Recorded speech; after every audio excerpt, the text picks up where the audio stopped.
하나님 말씀 보겠습니다. 자, 우리 겟세마네에서의 기도, 우리 한번 마태복음 26장 우리 36절로 45절까지 한번 보겠습니다. 자, 36절, 여러분들 글씨가 좀 작은 데도 보여요? 예, 감사합니다. 자, 한번 우리 교독하겠습니다. 제가 읽고 여러분들이 다음 절 읽고 하는 식으로 교독하겠습니다. 이에 예수께서 제자들과 함께 겟세마네라 하는 곳에 이르러 제자들에게 이르시되 내가 저기 가서 기도할 동안에 너희는 여기 앉아 있으라 하시고,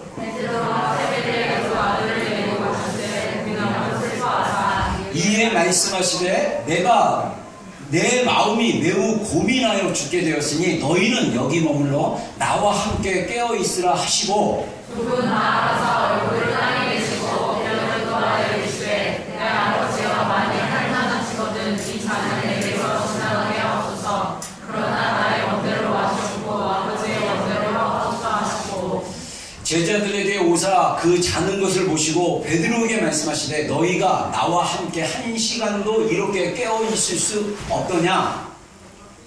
네.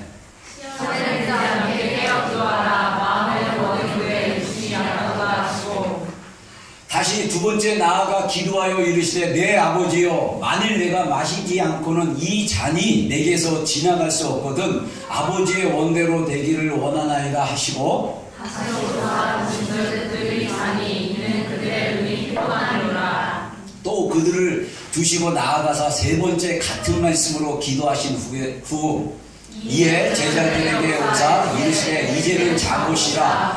보라 때가 가까워왔으니 인자가 죄인의 손에 팔리니라. 아멘. 자, 우리 앞에 부분 잠깐 제가 이제 성경 본문 얘기를 좀 하고요. 이게 안 되나? 안 되는데요? 다시. 이 선이 나와야 돼요. 나와요? 네. 안 되죠. 네. 우리 예수님께서 겟세마나 한 곳에 올라가셨다 그러면 이제 우리가 절기, 이제 아까 얘기한 대로 오늘이 주일이고, 그 다음에 이제 예수님께서 성경상부터 2000년 전에 예루살렘을 정식으로 입성하셔서 이제 마지막 십자가 고난을 당하시기 전에 백성들한테 말했더니 제자들과 소문이 나가지고 백성들이 예수님을 맞이하러 왔었어요. 그래가지고 예수님을 맞이하고 그 다음에 예수님이 어린 나귀 새끼를 타고 겸손한 왕으로 오셨기 때문에 화려하게 오신 게 아니라 겸손하게 어린 나귀를 타고 그 다음에 그 예루살렘에 들어가셨거든요. 그래서 이스라엘 백성들이 정말 왕이 들어온 것처럼 종려 나무가지를 흔들면서 호산나 호산나 가장 높은 곳에서 찬양 받으시는 분이시여 하면서 고백하고 환영을 했어요.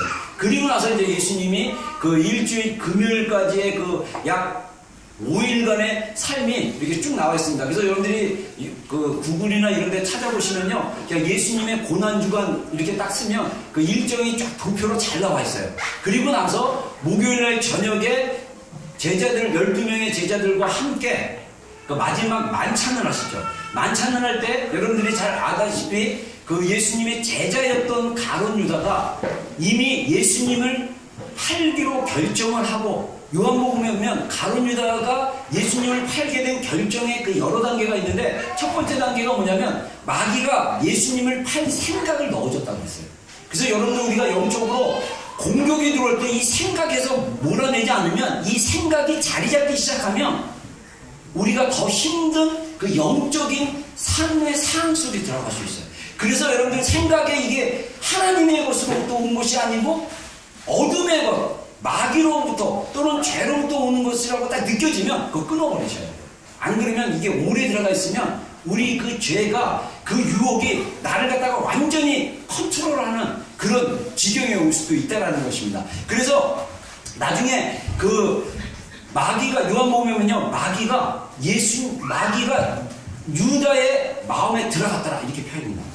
그래서 완전히 마귀가 들어가서 예수님을 팔기로 결정하고 계획까지 다 세웁니다. 그래서 대제사장들에게 가가지고 내가 예수님 팔겠다. 그랬더니 은 30세겔을 받아요. 그러나서 이제 돌아왔는데 그게 목요일 저녁이에요. 그래서 예수님이 마지막 최후의 만찬을 하시려고 그 마가의 다락방에 제자들을 모아놓고 식사를 준비시키고 그걸 하셨어요. 근데 예수님이 제자의 발들을 다 씻겨줬거든요. 그런데 가룟 유다만이 사실은 마지막 만찬에서 참여를 안 했습니다. 왜냐하면 예수님이 떡을 떼어줄 때 이 떡을 먹는 자가 오늘 나를 할 거다라고 했을 때 이 가룟 유다는 아주 담대하게 마귀에게 이렇게 콱 뺏긴 사람들은요 담대해요. 자기가 양심에 꺼리낌이 없어요. 내가 팔지 않습니까? 이렇게 물어봐요. 그러니까 나와 함께 먹는 자다. 근데 중요한 게 뭐냐면 이 가룟 유다가 그 얘기를 듣고 그래서 이 만찬에 이게 떡을 먹었는지 아니면 먹지 않고 바로 갔는지 제 생각에는 떡은 먹었을 거예요. 아마 포도주를 안 먹고 성경에 보면 예수님 그 만찬에서 나갔다 그랬어요. 근데 제자들은 어떻게 생각하냐면 저가 그 예수님의 딴 거를 준비하러 가는 줄 알았어요. 이 가룟 유다가 맡은 파트가 뭐냐면 제점이었거든요. 회개. 그래서 여러분들 특별히 우리가 인생을 살면서 가장 어려운 영역 중에 하나는 돈의 문제가 굉장히 어려워요. 사역자들도 그렇고 우리의 삶에 있어서.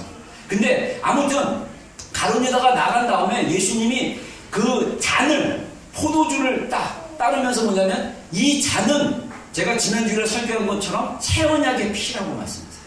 내가 너희에게 주는 새 언약이다. 그러면서 새 언약의 피라고 했는데 그 피를 마시는 자마다 예수님과 하나 된다고 했어요.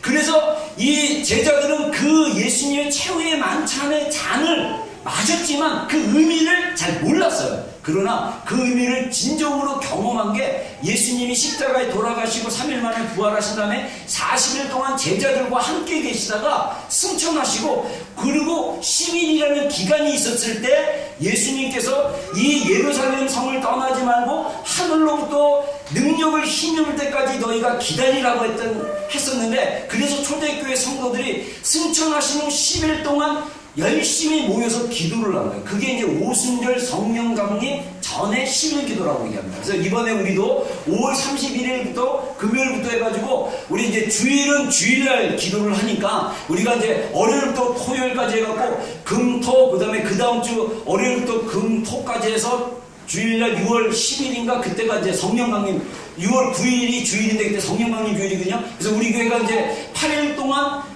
다른 장소에 여기가 장소가 안 돼가지고 다른 장소에 모여가지고 성령 강림 초대교회 성도들처럼 성령님의 충만함을 위해서 이렇게 기도하는 시간을 가질 건데 성령님이 10일째 되는 오순절 성령 강림 주일날 초대교회 120명의 남자 성도들 다 합치면 300여의 성도들이라고 고린도 전서에 나와 있거든요. 그래서 300여 명의 아이들과 엄마, 그 아내들, 여자들 다 포함하고 300여 명의 성도들 가운데 성령이 임하셨어요.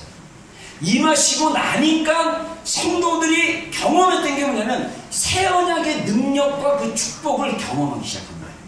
제가 오늘날 제가 계속적으로 올해 하나님이 우리 교회 가운데 주신 그 시즌이 우리 공동체 지체들이 십자가의 그 사랑을 경험하는 것을 그 가운데 들어가라고 하는데 제가 계속 고민하는 것 중에 왜 이 부분들이 기도를 이렇게 열심히 하는 것 같기도 하고 참 구하는 것 같은데 왜 우리 공동체 안에 이런 것들이 일어나지 않았을까 했을 때 중요한 건 성령님이 우리 안에 다 예수님 믿으면 거하시지만 이 거하시는 성령님이 우리 가운데 충만하게 역사하셔요.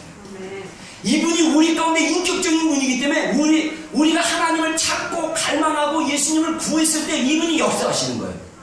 근데 이분이 우리 안에 계심에도 불구하고 인격적으로 구하지도 않고 원하지도 않고 내 주관대로 내가 주인 돼가지고 마음껏 살면 이분은 침묵하셔요. 말씀 안 하셔요. 인격적인 분이에요. 갈망해야 돼요. 충만하게 구하셔야 돼요. 그랬을 때 성령님이 딱 깨닫게 해주셔요. 계시하게 해주셔요. 이 순간이 있어요. 이 순간에 하나님의 은혜 안에 들어가요. 하나님의 은혜 안에 들어가면 이전에 성령님이 십자가에 흘리신 예수 그리스도의 그 보혈의 능력이 무엇인지를 알게 하시는 순간 이전의 삶과 이후의 삶이 달라요.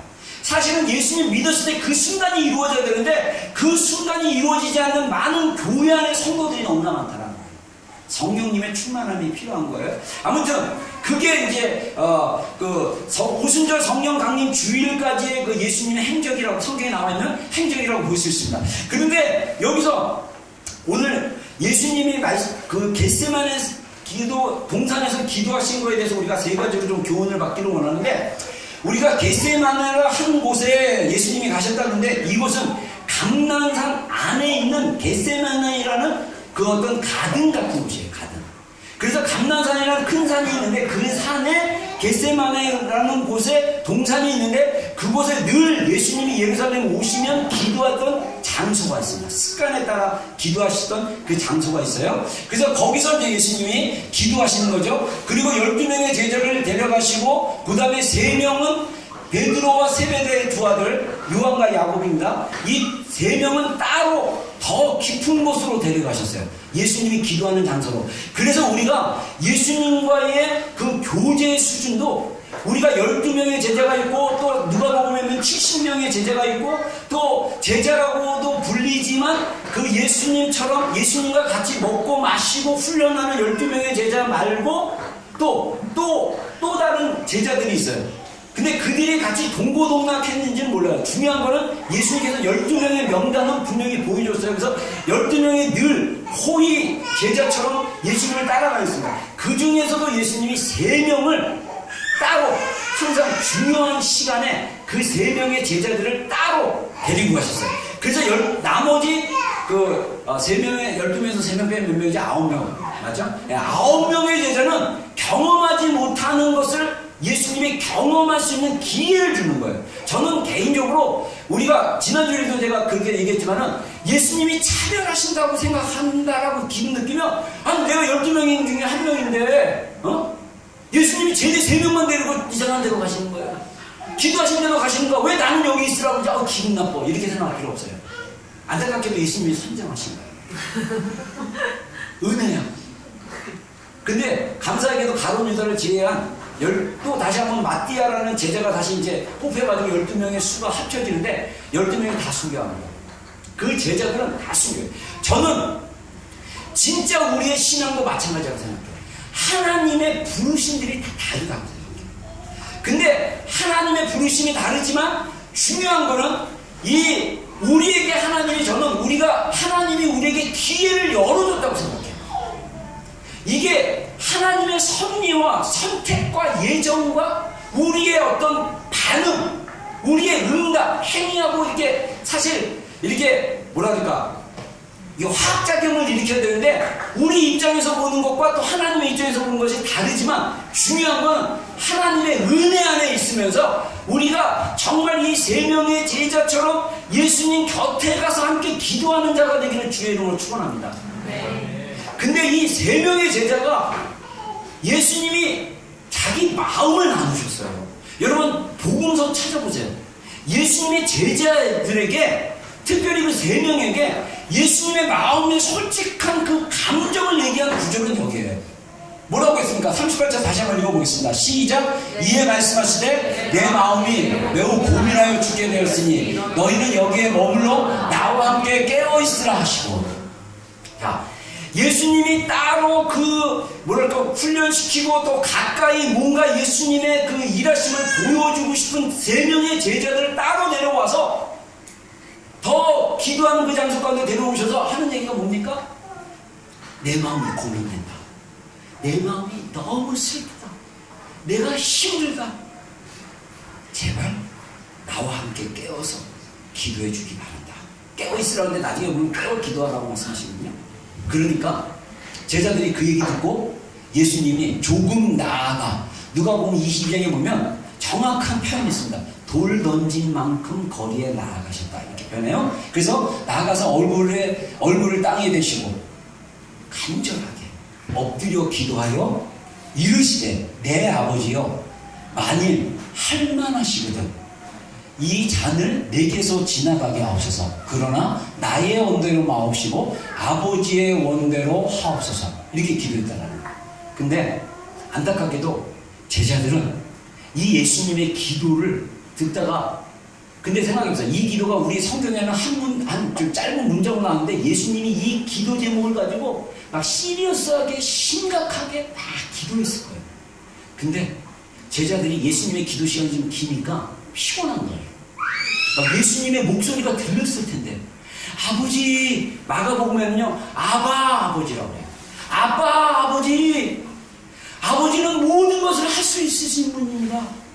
이 잔을 내게서 옮겨주십시오. 아버지는 모든 것을 할 수 있는 분인데 이 잔도 옮길 수 있는 분입니다. 그러나 예수님은 항상 아버지의 뜻을 따라 사셨기 때문에, 그러나 내 원대로, 내 뜻대로 하지 말고 아버지의 뜻대로 해주십시오라고 항상 그 고백을 하죠. 근데 예수님의 마음은 정말 하나님 아버지께서 그래, 이 잔 마시지 말라 이렇게 말씀하시기를 기대하면서 3번씩이나 기도하셨어요. 그렇게 기도하신 예수님이 돌 던진 만큼, 여러분들 이 산에 뭐 바닷가나 산 같은 데 가면요, 깜깜하고 사람들 없으면 소리가 되게 잘 들려요. 제가 군대 있을 때 농사훈련에서 그 야간 훈련 받으면요, 야간에는요 이 그 북한군이 저쪽에 있다고 생각하면 우리가 그쪽으로 이렇게 가려면요, 움직일 때도 어떻게 움직이는지 아세요? 총을 딱 들어요. 그리고 발을 이렇게 들어요. 그리고 이렇게. 그리고 불시적 소리 하면 절대 안 돼. 전 소대원이 이거 밤에 연습해요. 이렇게 한 번. 띡 소리 나면 야 누가 그랬어? 아 그래. 그 정도로 밤에 소리가 굉장히 깜깜할 때 제자들이 충분히 저를 들을 수 있다고 생각해요. 근데 제자들이 그 소리를 듣고도 피곤해가지고 마음은 일어나는데 육신이 약해가지고 그냥 자버렸어요. 그러니까 예수님이 오셔가지고 여기 마태복음에서는 제자들에게 오시고 자는 것을 오시고 베드로에게 말씀하셨다는데, 마태복음은 특별히 베드로가 이 예수님의 제자 중에 수제자, 첫 번째 되는 제자라는 그런 마인드가 있어가지고 베드로에게 말하는 것이고 제자들에게 말하는 걸로 우리가 의미를 받아들인 거예요. 왜냐하면 누가복음이나 다른 복음서에 보면 예수님이 제자들에게 말씀하셨거든요. 아무튼 베드로를 딱 집어가지고 뭐라고 얘기합니까? 너희가 나와 함께 1시간도 이렇게 깨어 있을 수 없더냐 그래요.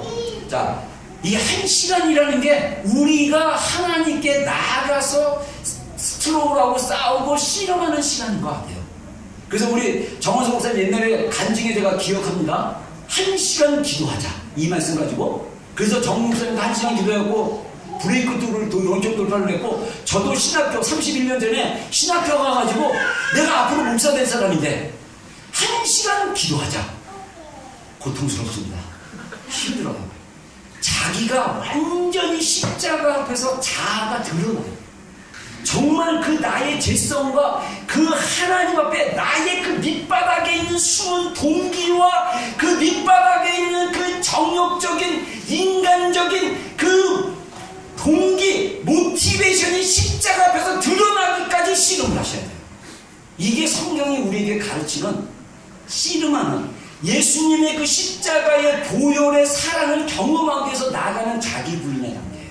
그래서 여기 보면요, 자, 제가 사진 하나 봤습니다. 제가 구글에서 사진 찾아봤는데 이 사진 그 그린 사람이 좀 약간 땅바닥에서 좀 얼굴을 대셨으니까 좀 얼굴을 대는 그림을 하는데 너무 이렇게 고상하게 기도하시는 것처럼 그려가지고 안타깝긴 한데, 자, 제자들이 여기서 다 잠들었어요. 누가 베드로인지 모르지만 제 생각에 베드로일 확률이 굉장히 높습니다. 제가 예수님 쳐다보고 이렇게 있어요. 자, 이렇게 기도하는 자리에 있는데, 우리가 겟세마네 기도에서 예수님이 하신 기도는 자기를 부인하는 기도예요. 자기를 부인하는 기도.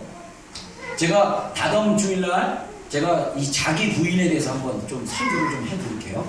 자, 우리 39절 읽었지만 우리 다시 한번 읽어보겠습니다. 시작. 나아가서 너를 따르시고 어려운 너의 이시되 내 아버지와 나의 하나님을 부르는 이 잔을 내게서 전하게 하옵소서. 그러나 나의 원대로 마시고 아버지의 원대로 하옵소서. 네. 자, 그 예수님이 말씀하신 그 잔이 뭡니까? 바로 예수님이 기도하시기 전에 오셨을 때 뭘 했다고 했죠? 제자들과 함께 성만찬, 주의 만찬을 하셨다고 했잖아요. 그리고 떡을 떼시고 주신 다음에 그 다음에 잔을 들어서 제자들에게 주시기 전에 뭐라고 고백하시면서 주셨죠? 이 잔은 너희를 위하여 흘리는 나의 피니 새 언약의 피다, 이렇게 얘기해요. 자, 예수님께서는 이 잔을 내게서 옮기시옵소서라고 기도했다는 것은 바로 십자가에서 흘리신 피를 생각하신 거예요. 근데 그 십자가에서 그 고통당하시는 그 고통이 너무나 크고, 그게 육체적 고통뿐만 아니라 사실은 그 하나님과의 영원 전부터 그 함께 교제했던 그 영적인 교제, 하나됨에서 끊어지는 고통도 포함한다라고 그 독일의 신학자가 고백을 했어요. 저는 그 신학책을 읽고 십자가에 달리신 하나님이라는 그 신학책이었는데 그 책을 읽고 칼 바르트인데 이 칼 바르트가 뭐라고 신학적으로 해석을 하냐면요, 이 예수님이 금요일날 저녁에 십자가에 달리는데 그 이스라엘 시간으로 오후 3시에서 6시라고 표현하는데 그 시간에 온 세상에 어둠이 임했다고 했어요. 적어도 예루살렘 전체에 어둠이 3시간 동안 임했는데 그 어둠의 시간이 예수님과 하나님과 성령이 삼위일체 세 분이로부터 격리되는 거예요. 분리되는 거예요. 그래서 그 칼바르트라는 신학자는 뭐라고 얘기하냐면, 예수님이 십자가에서 인간으로 당하는 그 고통도 굉장히 고통스러웠지만 예수님이 스스로 계시는 이 세 분의 하나님이 영원히 교제를 하신 건데 이 3시간은 교제가 끊어졌다는 거예요. 그래서 예수님의 6번째인가 5번째 말씀이 뭐냐면, 6번째 말씀인가 5번째 말씀이 뭐냐면, 엘리엘이 나바 사박다니, 나의 하나님 어찌하여 나를 버리셨나이까? 라고 고백하는 거였어요. 저는요, 이 고백에 대해서 이단들이요, 어떻게 이용해 본 줄 아세요? 예수님의 십자가가 실패했다. 그래서 예수님이 나의 하나님 어찌하여 나를 버리셨습니까? 라고 시편의 그 고백을 그대로 인용을 하셨는데, 그걸 두고 봐라, 버림받았다고 고백하지 않냐. 오, 그 말이 달콤하더라고. 그리고 문선명이 예수다, 누가 예수다, 나는 지금 재림 예수다, 이렇게 얘기하는 거예요. 근데 우리의 죄를 위하여 보혈의 피를 흘리실 뿐만 아니라 하나님 아버지와 성령 하나님과 영원한 교제가 끊어진 거예요.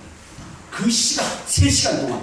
그래서 예수님은 그 고통의 순간, 하나님과 친밀함이 끊어진 그 순간의 고통이 너무 고통스러워가지고 그렇게 기도하신 거라고 칼바르트라는 신학자가 신학적 해석을 했어요. 저는 거기에 그거를 읽는데 가슴이 막, 이거는요 성령의 계시로 깨달아져요. 우리가 이제 일주일 동안 제가 예수님께서 십자가에서 하신 7마디 말씀이 있습니다. 이걸 갖다가 이제 우리가 가상치론이라고 한문 언어로 얘기하는데, 제가 일주일 동안 우리가 그 말씀을 묵상하도록 여러분들에게 좀 도와드릴 거예요. 그래서 제가 카톡으로, 전체 카톡으로 이 첫째 날, 내일 아침부터 묵상할 게 첫째 날 그 말씀부터 해가지고 쭉 그 말씀들을 제가 묵상하고 좀 이렇게 포인트 집어서 주면 여러분들이 그걸 가지고 기도하시고, 그 다음에 뭐 연성 일기를 쓰든지 기도를 하시든지 시간을 좀 가지라고 제가 도와드리고 싶은데, 예수님이 십자가에서 하신 7말씀 중에 그 엘리엘이 나박사박다니가 바로 하나님과의 그 영원한 교제가 끊어진 것에 대한 고통의 표현이다, 이렇게 이해하시면 되고요. 그래서 예수님이 그 잔을 피하고 싶다고 얘기합니다. 그래서 이 2번째 또 말씀하셔서 아버지의 원대로 되기를 원합니다. 내가 마시지 않고는 이 잔을 내게서 지나갈 수 없거든 아버지의 원대로 되기를 원하나이다 하고, 예수님이 이제 첫 번째 기도한 것보다 더 하나님께 자신을 내려놓고 기도하는 그런 구절을 우리가 볼 수 있습니다. 자, 그래서 여기 누가복음 22장에 보면요, 예수님의 기도가 얼마나 자기를 부인하기 위해서 얼마나 씨름하면서 기도했는지를 보여주고 있습니다. 43절에 한번 읽어보겠습니다. 시작. 하나로부터 예수께 나타나 힘을 붓더라. 예수께서 기도에서 간절히 기도하시니 땀이 땅에 떨어지는 휘방울 같이 되더라. 예, 자, 여기서 사자는 엔젤입니다. 엔젤, 이 천사가 예수님의 기도를 도와줄 정도로 예수님의 그 씨름, 예수님이 그 십자가의 고통의 고난의 피 흘림의 그 잔을 피하고 하나님이 구원을 이루어달라고 기도를 하시면서 너무나 그 십자가의 고통이 너무나 고통스럽기 때문에, 힘들기 때문에 예수님께서 그렇게 씨름하며 기도를 했답니다. 그래서 이 천사가 막 힘을 도와주고 또 예수님이 힘쓰고 애써 더욱 간절히 기도하시니 땀이 땅에 떨어지는 핏방울같이 되더라. 제가 저번에도 얘기했지만 예수님의 그 땀, 기도하시면서 흘리신 땀이 핏방울처럼 됐다는 것은 실제로 그 어떤 기독교인 의사의 말에 의하면 모세혈관이 터지면요 진짜 피가 섞이는 것처럼 보인다. 그러니까 그 정도로 예수님이 애쓰고 힘쓰고 자기의 뜻을 꺾고 하나님의 뜻이 이루어질 수 있도록 자기 부인을 하고. 근데 제가 사실은 오늘 주일날 제가 그 헌금 영상으로 그 이종은 교수라고 울산대 법학과 교수가 있습니다. 그분 영상을 제가 소개받아가지고 제가 이제 한 8분짜리 잘라서 그 굉장히 영상이 긴데 그 잘라서 보여주려고 하다가 이거는 제가 다음에 자기 부인의 기도를 할 때 좀 보여주고 이분에 대해서 좀 얘기를 나눴으면 좋겠다 해서 그냥 냅뒀는데 그 다음에 보려고 하고 이제 이번에 이제 고난주간에 관련된 영상을 아침에 찾아갖고 이제 올렸는데 제가 이제 여러 사람들이 십자가의 사랑을 경험한 간증들을 들어보면요 한순간에 경험해요. 이종훈 교수 같은 경우는요 예수님을 주인으로 고백도 하는 사람이 아니에요. 그냥 CTS 극동방송 성결교 목사님이 죄에 대해서 설교하는데 비꼬면서 막 그러면서 설교 오히려 이분은 불교 출신이고 승려가 되려고 절까지 내려갔다가 다시 내려와가지고 나중에 군종이라고 군대 종교 장교로 들어가는데 불교 장교였어요. 그래가지고 군 장병들에게 불교의 교리를 전하고 불교의 예배를 인도하는 그런 사람이었어요. 그리고 군대 제대 후에 어떻게 했냐?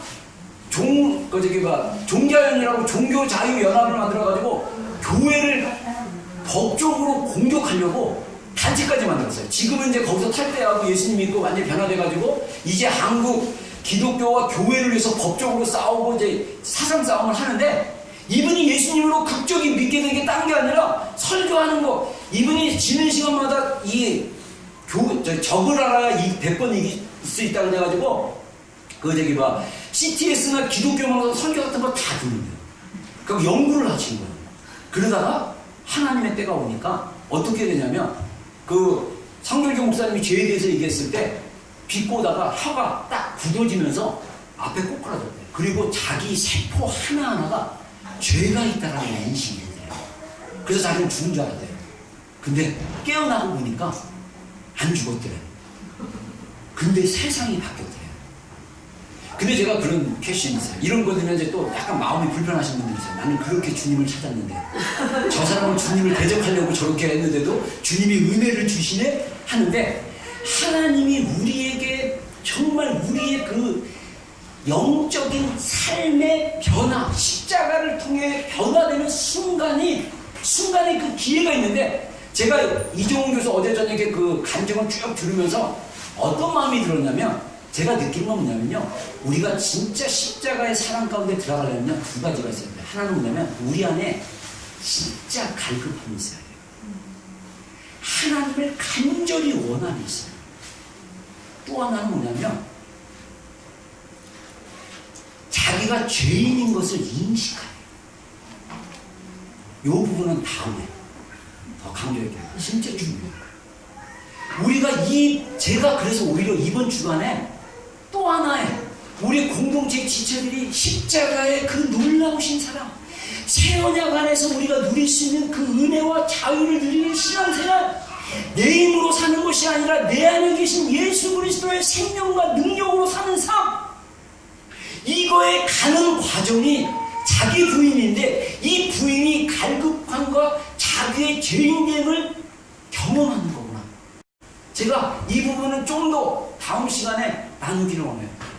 여러분 예수님은요 겟세마네 기도에서 철저하게 자신을 부인하고 기도했어요. 자, 제가 추정할 수 있는 저는 좀 이성적인 스타일에서 이렇게 묵상을 하면서 좀 이성적으로 묵상을 하거든요. 자, 예수님이 성만 찬양을 할 시간이 한 몇 시쯤 됐을 것 같아요? 보통 저녁 시간을 우리 기준으로 해서 6시로 봤다면 예수님이 그 전에 식사하시기 전에 세족식까지 하시고, 그 다음에 기도하시고, 또 이렇게 저기 식사하고 교제하고, 그 다음에 이제 그 의식, 성만찬 의식을 하시고, 그 다음에 좀 얘기 나누시다가 딱 겟세마네 동산으로 가셨어요. 자, 그러면 제 그냥 이건 개인적인 해석입니다. 이단 아니에요. 이렇게 묵상할 수도 있어요. 이성적으로 한 3시간 정도 머물다가 한 9시나 10시 사이에 겟세마네 동산을 가셔가지고 기도하셨다. 근데 성경에 보면 새벽에 가야바 법정과 빌라도 법정가서 새벽에 3군데를 돌아다니면서 재판을 받으세요. 그리고 아침에 언도를 받고 예수님께서 아침에 십자가에 달리셔요. 오전이나 아침 타임에. 그러면 9시나 10시라고 추정했을 때 새벽 시간 2시나 3시에서 적어도 저는 3, 4시간 이상의 기도를 이 기도 제목 가지고 기도하신 거예요. 자기를 부인하는 기도.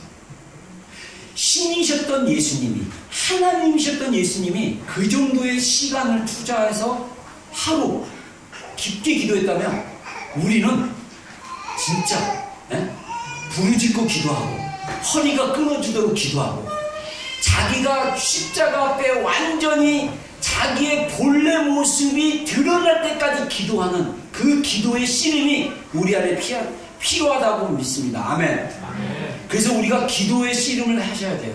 그래서 우리가 금요기도회나 또는 토요일날 이번 주 금요일과 토요일날 이틀 동안 있는데 이 시간에 나와서 여러분들 씨름하십시오. 기도가 안 돼도 여러분들 나오셔서 주님 앞에 부르짖고 하나님, 저는 하나님 앞에 누구입니까? 저는 어떤 존재입니까? 머리로 아는 것이 아니라 내 자아가, 내 심령, 내 영의 깊은 곳에 있는 내 자아가, 내 그 본질이, 나의 본성이 하나님 앞에 너는 누구다! 라고 말할 수 있는 음성을 들으세요.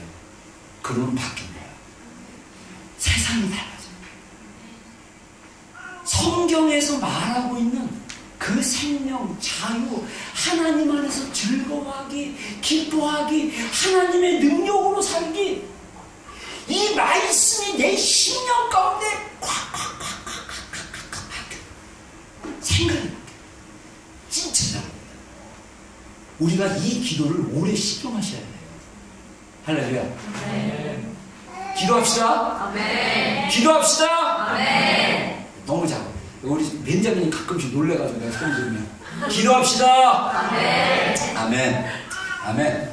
자, 육신의 연약함을 이기는 기도. 자, 예수님이 포인트를 딱 찍어줬어요. 마음은 원인데 너희 육신이 약하다. 이렇게 말씀하셨거든요.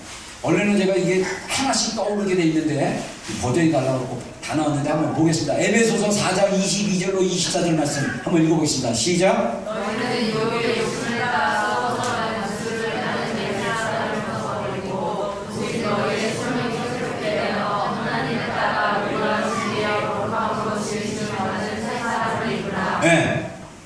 여러분, 이 에베소에 있는 성도들에게 사도 바울이 뭐라고 합니까? 너희는 우리 성도들, 2000년 전의 성도들과 2000년 후에 사는 우리 성도들, 그리고 여러분의 자녀들, 여러분의 자녀의 자녀들 다 인간의 몸으로 태어나고 하나님의 영으로 창조되었고 인간에 태어났기 때문에 우리 안에 육신으로 있으면서 싸워야 될 게 뭐냐면 썩어져가는 옛날 습관하고 싸워야 돼요.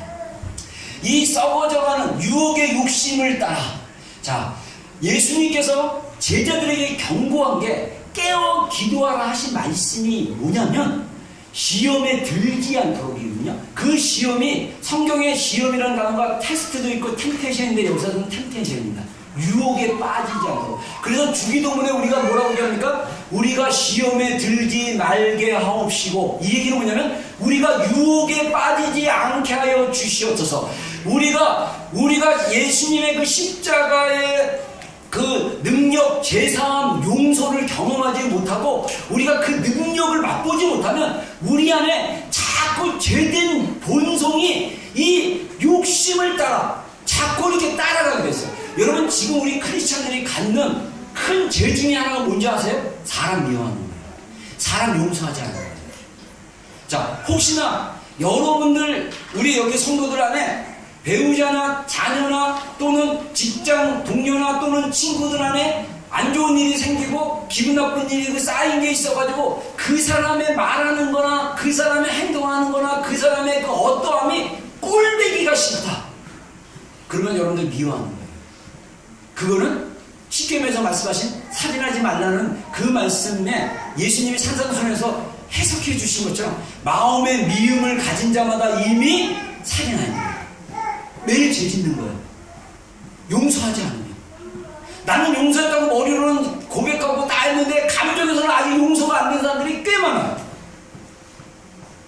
많은 사람들이 미워하고 용서하지 않고 그 많은 사람들이 죄를 안에 품고 사는 사람들이 너무나 많다는 거예요. 그래서 늘 죄책감과 그 힘듦과 어려운 과정 가운데 사는 성도들이 너무나 많아요. 이미 십자가에서 해결하셨어요. 그냥 인정하면 돼요. 근데 마음은 원해. 마음이 여기 성경에 보면요, 스피릿입니다. 우리의 영이죠. 우리의 영은 원하는데 육신이 약한 거예요. 육신이 약하다는 얘기는 뭐냐면 유혹의 욕심에 자꾸 넘어진다는 거예요. 용서해야 된다는 건 머리로 알아요. 영으로는 알아. 근데 내 감정이 용서를 못해. 거기에 넘어지는 거예요.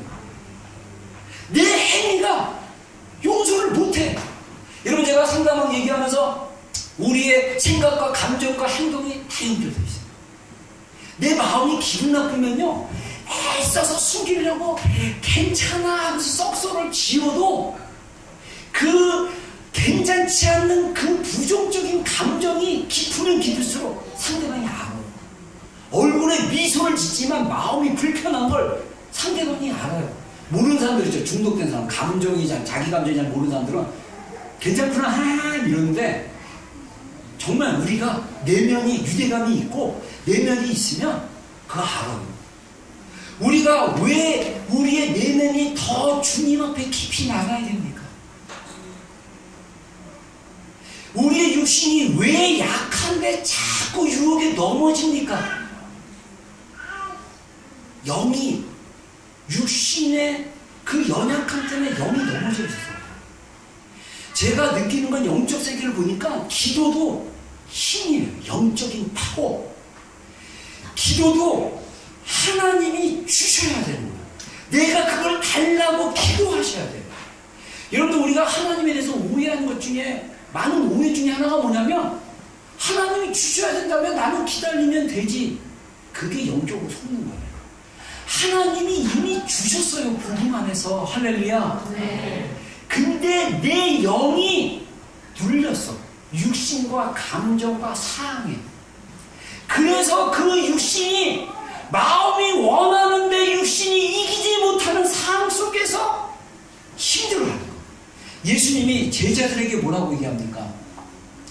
시험에 들지 않도록 깨어 기도하라. 마음에는 언이로되 육신이 약하다.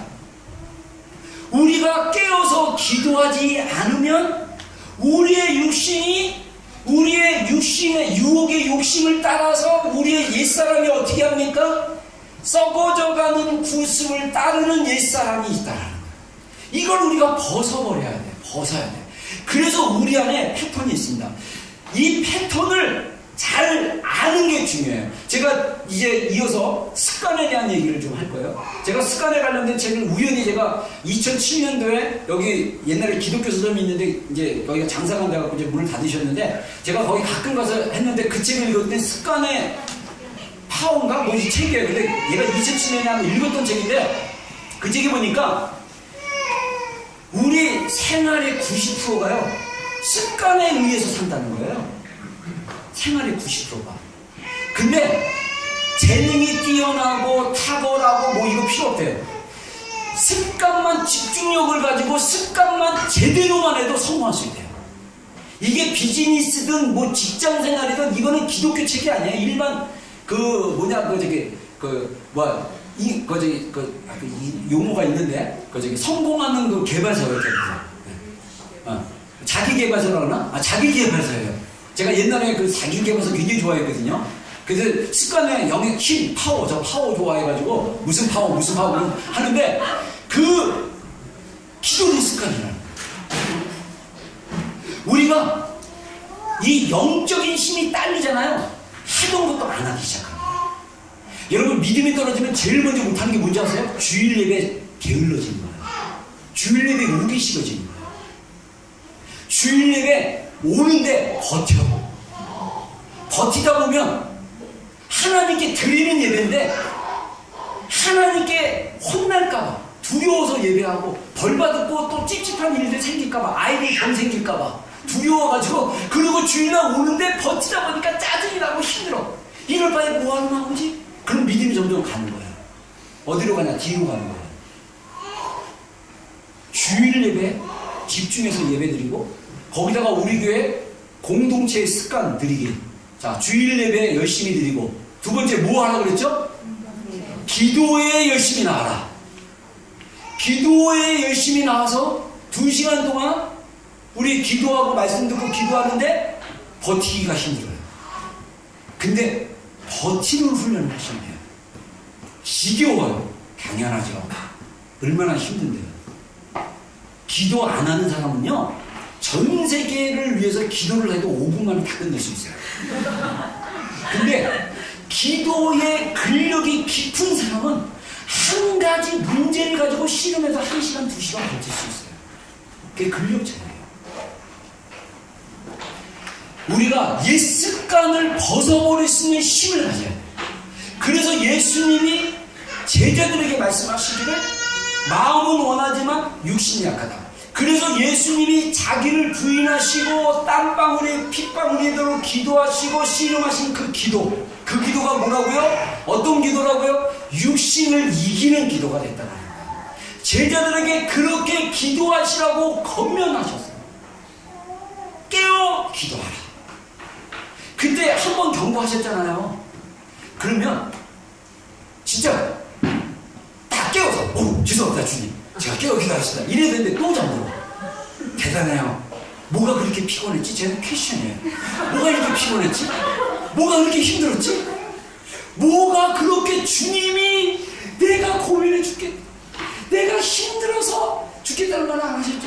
내가 매우 고민이 된다, 슬프다, 나와 함께 깨어있어라, 나를 위해서 기도해줘라. 근데 뭐가 그렇게 제자들로 하는 힘들겠죠? 뭐 그 낯싸는 게 뭐 그렇게 대단했나? 저는요, 이게 영적인 거예요. 사실 누가복음 22장 그 앞쪽에 보면 어떤 얘기가 나오냐면요, 성찬식 하기 전에 뭐라고 하냐면 베드로에게 경고를 합니다. 시몬아, 마귀 사탄이 너를 밀가부르듯이 나에게 청구했으나 내가 너가 떨어지지 않도록 너를 위해서 기도하였다, 이렇게 얘기해요. 다시 말해서 베드로를 갖다가 건드려가지고 베드로를 완전 폭망 맞습니까? 폭삭 망하도록 사단이 예수님께 허락을 받고, 베드로를 완전히 사도로 쓰지 못하게 작정하고 청구를 했는데, 예수님이 사단의 유혹은 허락했지만 완전히 망하지 않도록 중보했다라는 구절이 누가복음에 나와요. 바로 성만찬 끝나고 나서 예수님이 그리고 나서 예수님이 이제 십자가에 달려 돌아가신다니까 제자들이 난리를 친다. 우리가 함께 하겠습니다.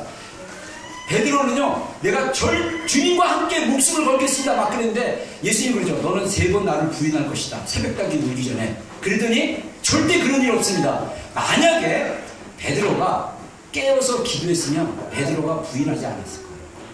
베드로가 주님과 같이 갔을 거예요. 근데 베드로가 육의 그 연약함으로 인해서 넘어졌어요. 저는 그래서 제 개인적인 묵상입니다. 누가 뭔가 이렇게 종합해서 영적인 공격도 있을 수 있겠다.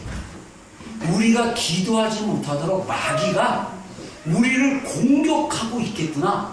그러면 중요한 건, 성경의 원리는 뭐냐면 예수님이 우리의 중보자이십니다. 예수님이 하나님의 보호자에서 계속 중보하고 계셔요.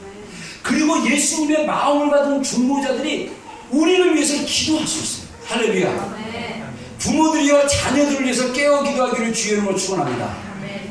여러분들 배우자를 위해서 깨어 기도하기를 주의 이름으로 축원합니다. 우리 성도들이여, 우리 자신뿐만 아니라 이 열방을 위하여, 또 이 땅에 있는 교회들과 성도들과 우리 목회자들을 위해서 중보하는 우리 성도들 되기를 주의 이름으로 축원합니다. 여러분, 우리가 정말 이 육신을 이기는 기도가 정말 필요합니다. 이 로마서 말씀은 지난주에도 했기 때문에 그냥 넘어가고, 제가 이 영성은 뭐냐면요, 영적인 생활의 승리는 산을 등반해서 산을 정복하는 거와 마찬가지예요. 여러분, 우리가 이 땅에 살면서 평생 못 가보는 산이 있습니다. 이거는 아무나 갈 수 있는 산이 아니에요. 히말라야의 14좌라고 합니다. 히말라야 산에 14개 봉이 있다고 합니다. 얼마 전에 작년인가 우리나라 유명한 산악인이 어떤 등반을 하다가 히말라야에서 돌아가셔가지고 거기서 묻혔어요. 산사태를 묻혔기 때문에 묻히면 시체를 찾을 수가 없대요. 근데 뉴스를 보니까 요즘 히말라야가 그 기온 온난화 때문에 눈이 녹아가지고 막 몇십 년 전에 죽었던 시체가 냉동이 됐는데 그게 풀어지면서 막 시체가 썩기 시작해가지고 그거 처리하는데 네팔 정부가 굉장히 힘들어한다, 그렇게 얘기하더라고요.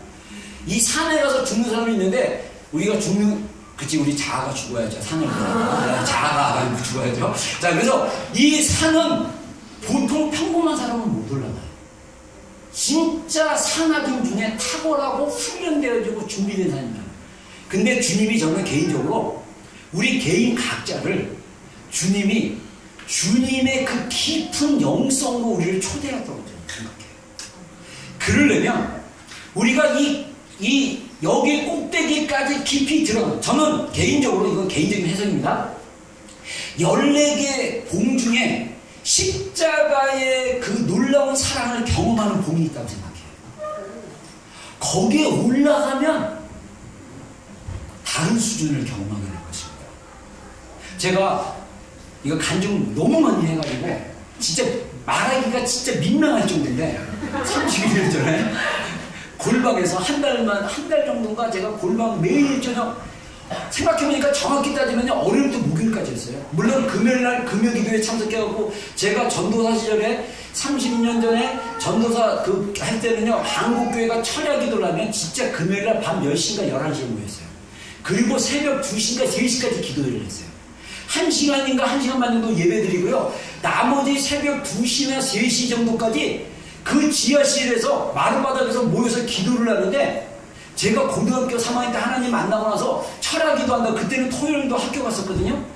철야기도 한다고 가가지고 교복 입고 가가지고 금요일날 기도하고 아침에 거기서 자고, 새벽에 마룻바닥에서 그 교회 이불 덮고 자고, 그리고 아침에 일어나서 학교를 갔던 기억이 나요.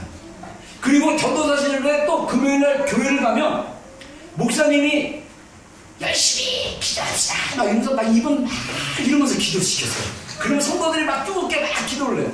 그러면 나이 드는 권사님 한 분은 맨날 그냥 손 들어가지고 나 같은 죄인 살리신 막 이렇게 하면, 저분은 맨날 저렇게 우냐. 우는 것도 그냥 우는 게 아니라 너무 슬피 울어. 그래서 매주 저렇게 죄를 지시는가? 그렇게 생각했더니 그게 아니라 이분은 이 산을 올라가십니다. 십자가에 나타난 놀라운 주님의 사랑을 경험했기 때문에 그렇게 눈물을 흘리면서 기도하시는 거예요. 제가 복학하고 나서, 복학하기 전까지 철야기도를 1년 동안 다녔는데 이해를 못했어요. 근데 저도 저 봉우리 위에 올라가 보니까, 와, 놀라운 사랑의 은혜. 내 자아가 자유하다. 진짜 제가 거짓말 안 못하고 아직도 그 느낌이 나는데, 제 영이, 제 자아가 하늘에서 이렇게 떠 있어요. 독수리처럼. 밑에를 내다보니까 뭐가 보이는 줄 아세요? 사람들이 보여. 사람들의 마음이 보여. 그 마음의 동기. 제가 신학교 다녔잖아요. 되게 좋으신 교수님, 인기 많은 교수님이에요. 근데 그분을 강의시간에 딱 들었더니 그분의 마음이 인기에 목말라 하시는 분이에요. 그래서 그렇게 나이스하게 학생들에게 대하고 이런 모든 것들이 막 보이는 거예요. 명예, 인기, 돈. 근데 제가 그때 지금 생각해봐도 영적으로 좀 어린 나이였거든요. 너무 열정이 돼서 막 열정이 충만해가지고 내가 맞으면 딴 사람 다 틀려야 된다 가지고 그때 엄청 신학적인 논쟁했을 때 내가 맞으면 딴 사람 다 틀려. 그런 어떤 좀 약간 어린 신앙이었음에도 불구하고 그게 보이니까 제가 아직도 기억나요. 저분 왜 저러시지? 이 땅에서 저렇게 명예 추구하고 인기 추구해봤자 예수님 앞에 가면 아무것도 아닌데 왜 저러고 사시지? 왜 저러시지? 제 캐시는 그게 있었어요. 여러분, 우리가 정복해야 될 정말 높은 산 중에 하나가 십자가의 사랑이에요. 거기에 올라가기를 주의 이름으로 축원합니다. 우리 공동체가 올라가기로 주의 이름으로 축원합니다. 아멘. 그러기 위해서는요, 우리가 기도의 장소에 머무르는 습관이 필요해요. 작은 언덕부터 정복해야 돼요. 자, 우리 누가복음 22장 40절 우리 39절 자 한번 읽어보겠습니다. 시작. 예수께서 나와서 습관에 따라 감람산에 가시되 제자들도 따라갔더니 그곳에 이르러 그들에게 이르시되 유혹에 빠지지 않게 기도하라 하시고 그들을 떠나 돌 견생만큼 가서 무릎을 꿇고 기도하여. 네. 예수님이 습관을 따라 올라가셨다라고 누가복음에 얘기 나와 있죠. 예수님이 기도했던 그 장소는 습관에 따라 많이 기도하셨기 때문에 가룟 유다도 그 장소를 알았어요. 그래가지고 그 성만찬 시간에 나가서 군병들을 모아서 어떻게 합니까? 제사장의 이야기를 내가 키스하는, 내가 입맞춤하는 그 사람이 바로 예수다. 밤에 너무 껌껌해갖고 얼굴을 식별하기가 힘드니까 그렇게 해가지고 그래서 가룟 유다의 키스, 이게 영어의 어떤 그 용어가 돼버렸대요. 이디움이 돼가지고 뭐라고 하냐면 가룟 유다의 키스는 뭐냐면 거짓말하는 거야. 자기를 숨기는 그런 행위를 가룟 유다의 키스라고 할 정도로 영어 표현이 있어요. 근데 가룟 유다가 아주 나이스한 척을 해서 예수님 라삐요 그러면서 딱 예수님의 키스를 하는 거예요. 근데 예수님은 그걸 알고도 허락을 하신 거예요. 근데 가룟 유다가 예수님이 기도했던 그 장소를 정확히 아는 이유가 뭐냐면 예수님이 습관에 따라 기도하는 장소. 저는 여러분들의 가족에게 권면하고 싶어요. 여러분의 자녀들이 기도하는 장소를 알 수 있도록 여러분들이 기도하는 한 장소를 정해줬으면 좋겠어요. 그리고 예전에 제가 2년 전인가 그 원띵룸이라고 그래가지고 막 코팅해가지고 다 나눠줬잖아요. 다 그거 버리셨죠? 아니죠?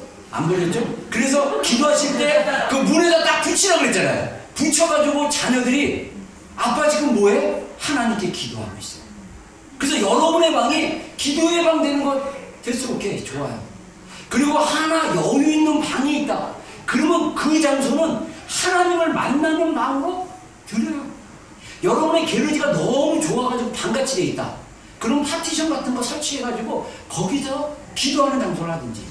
그래서 기도의 습관을 들이면 우리가 삶이 바뀝니다.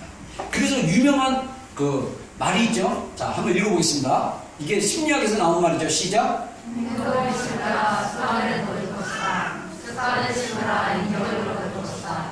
인격을 심으라 운명을 거둘 것이다. 네. 이 아까 얘기한 대로 어떤 책에 보니까 우리의 행동의 90%가 그냥 습관된 걸로 움직인다고 그랬어요.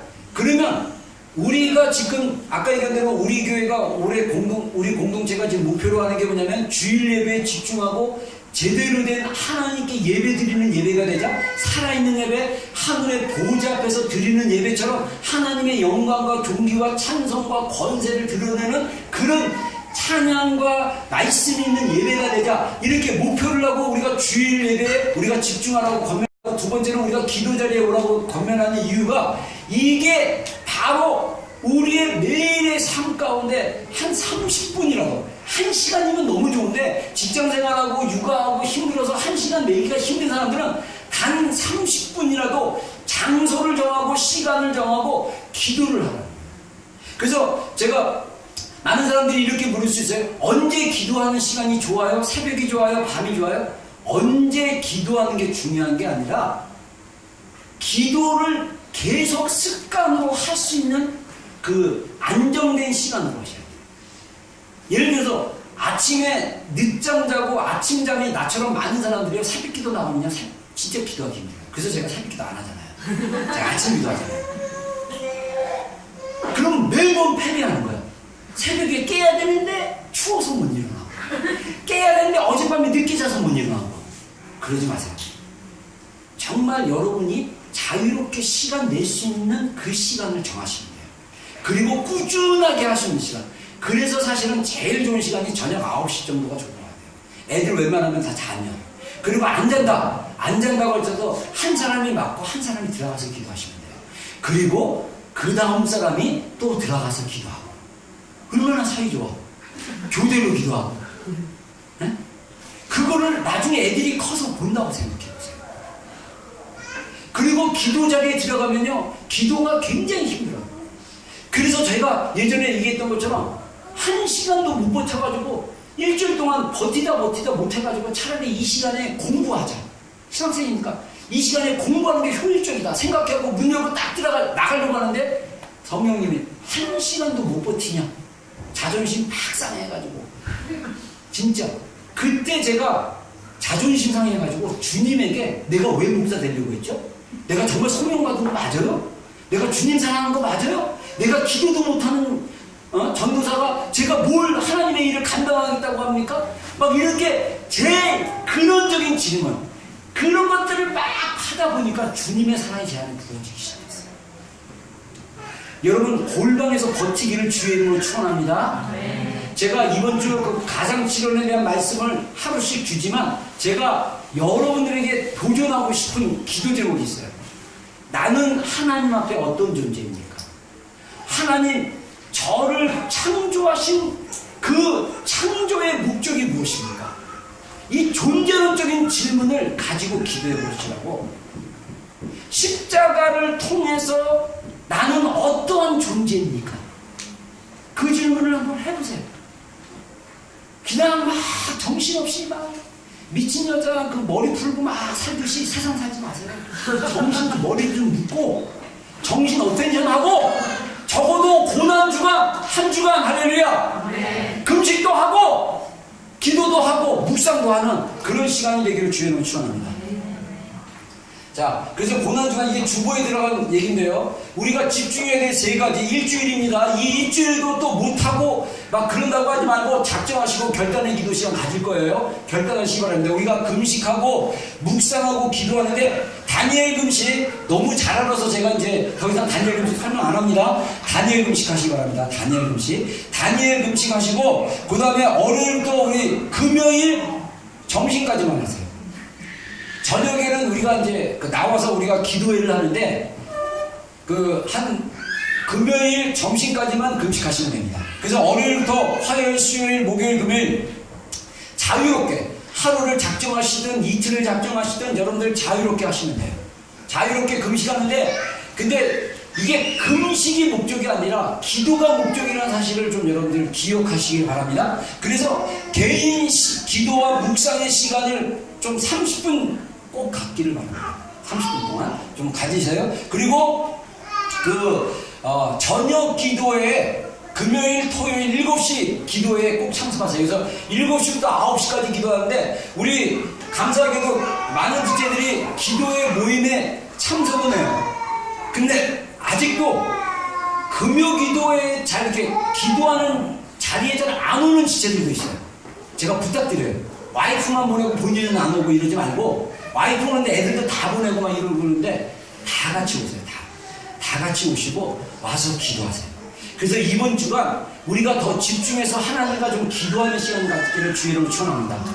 만약에 여러분들 이번 주간도 우리가 집중하지 않고 그냥 설렁설렁 넘어가면 안 돼요. 그리고 혹시 실패할 수 있어요. 기도 못할 수 있고 금식 못할 수 있어요.